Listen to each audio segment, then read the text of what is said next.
आपल्याकडे संघटना नाहीये कलाकारांची. ही का नाही होऊ शकत आहे तर आपल्याकडे एकी नाही. आपले कलाकार एकत्र येऊच शकत नाहीत. कुणी किती काही म्हणू देत, ते जर एकत्र आले असते तर आज आपली मराठी इंडस्ट्री फार वेगळी दिसली असते. नक्कीच नक्कीच नक्कीच नक्कीच. हो, पण मी काय म्हणायचं, मला जर उद्या तुम्ही सांगितलं की सविता या गोष्टीसाठी आपण भांडूया किंवा बोलूया, तर मी काय म्हणणार, मी नाही बाबा.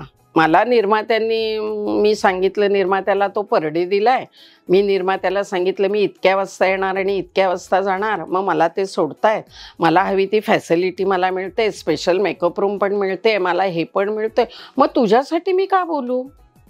ही वृत्ती, ही जी वृत्ती आहे आणि हा जो स्वभाव आहे, हा आपल्या कलाकारांमधून जोपर्यंत जात नाही ना तोपर्यंत आपल्याकडे संघटन. मला सांगा, आज तुम्ही हिंदीमध्ये सगळ्या युनियन आहेत?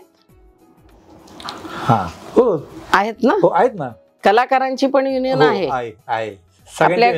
आपल्याकडे असोसिएशन आहे ना. आपल्याकडे बाकी सगळ्यांचे युनियन आहेत, कलाकारांची नाही. कोणी पुढाकार यायला तयार नाही. पुढाकार घेणाऱ्यांना नावं ठेवतात. यांचं काय जातंय, मी केला ना प्रयत्न तो, ह्यांना काय होतंय, यांचं काय जातंय, म्हणजे फक्त नावं ठेवायची, पुढे येऊन करायचं नाही. पण आता तुम्ही परडेचं म्हणालात, हो, पण तुम्हाला परडे, पूर्वीचा आपला परडे बरा वाटतो?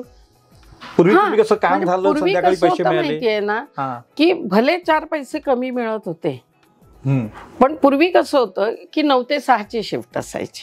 6 वाजता आपापल्या घरी सगळे जाताना जे काही ठरलेलं असेल, तुमचे 200 रुपये 300 रुपये तेव्हा एवढंच मिळत होतं, फार काही मिळत नव्हतं. पण ते संध्याकाळी मिळायचे जाताना, तो आनंद वेगळा असायचा तेव्हा. दिवसभर आपण केलेल्या कष्टाचे आपल्याला पैसे मिळाले. खरंय अगदी. आता काय झालंय, आता 3 महिन्याचा ऍग्रीमेंट होता, पैसे मिळतात 6 महिन्याने किंवा 4 महिन्याने. अच्छा. पण ह्या सिस्टीम बद्दल कोणीच काही बोलत नाही. बोलायला गेलं की जे मी आता म्हटलं, सविता मालपेकरला काय जातंय बोलायला, कळलं ना.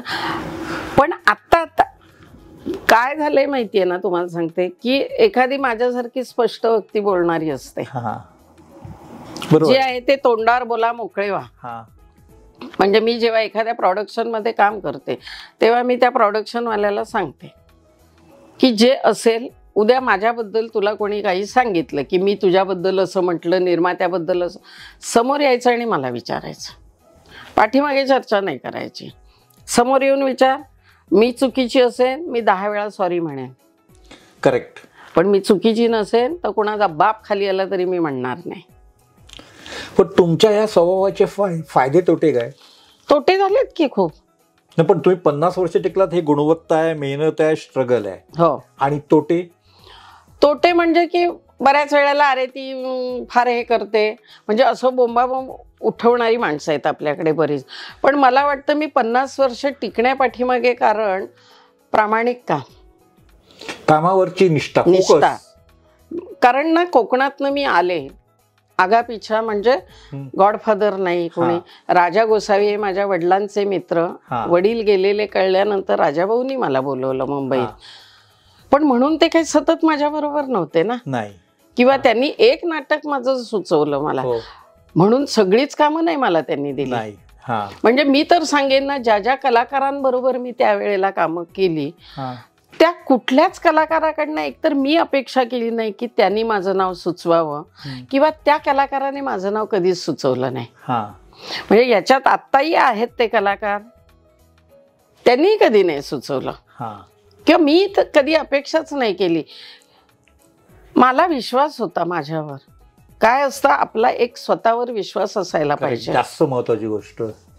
तो असेल ना तर कुणी तुम्हाला हलवू शकत नाही तिथून. तो विश्वास घेऊन आले होते मी कोकणातनं. मी रत्नागिरी जिल्ह्यातलं राजापूर गाव आहे, त्या राजापूर एका गावातली मी, तालुक्याच्या ठिकाणची मी मुंबईत आले. त्यावेळेला आत्ता पेईंग गेस्ट राहता येतं, भाड्याने घरं मिळतात सगळं, तेव्हा ते काही नव्हतं. मला माझ्या मामाने आधार दिला, माझ्या आजोबांनी दिला, त्याच्यानंतर माझ्या मावशींनी दिला मामा गेल्यानंतर. म्हणजे तुम्हाला सांगते की संजय नार्वेकरची काकी ती माझी सक्की मावशी. अच्छा. त्याच्यामुळे त्या नार्वेकर कुटुंबियांची सुद्धा ना मी खूप आभारी आहे. म्हणजे माझी मावशी, आजची सविता मालपेकर आहे, ही माझा मामा, माझी मावशी, ह्या मंडळींनी मला साथ दिल्यामुळे मी 50 वर्ष मुंबईसारख्या ठिकाणी काढू शकले. हो. कारण त्या वेळेला तुम्हाला आधार मिळणं फार गरजेचं होतं. 14 वर्षाची असताना माझे वडील गेले आणि मी त्याच्यानंतर मुंबईत आले आणि ह्या सगळ्या गोष्टी. पण तिथून येताना एक फोकस घेऊन आले होते. कारण त्या काळात कसं होतं माहिती आहे ना, मुलींनी कामं करणं हे फार हे असायचं, थोडंसं रिस्की. म्हणजे नावच ठेवली जायची तेव्हा, कारण मुली कामं करायच्या नाहीत ना त्या वेळेला. आणि मी ॲमेच्युअर ग्रुपमध्ये काम करायला सुरुवात केली होती कोकणातनं. म्हणजे तुम्हाला माहिती असेल की तुम्ही अलिबाग म्हटलं की ते कोकणातलं झालं, की जत्रा व्हायच्या पूर्वी आणि त्या जत्रेमध्ये नाटकं व्हायची. तीच प्रथा आता परत सुरू झाली आहे बघा. बरोबर आहे. तर ती म्हणजे मी गोव्यापासून सगळीकडे कामं केली आहेत. कारण एकच होती मुलींमध्ये काम करणारी अभिनेत्री, लेडीज एकच. त्याच्यामुळे मी सकाळी शाळेत जायची, 3 वाजता शाळा सुटली की 3 वाजता एक बस असायची, त्या बसने त्या गावात जाणारी, तिठ्यावर उतरायचं, तिथून 5 किलोमीटर 10 किलोमीटर जे काही असेल ते चालत जायचं.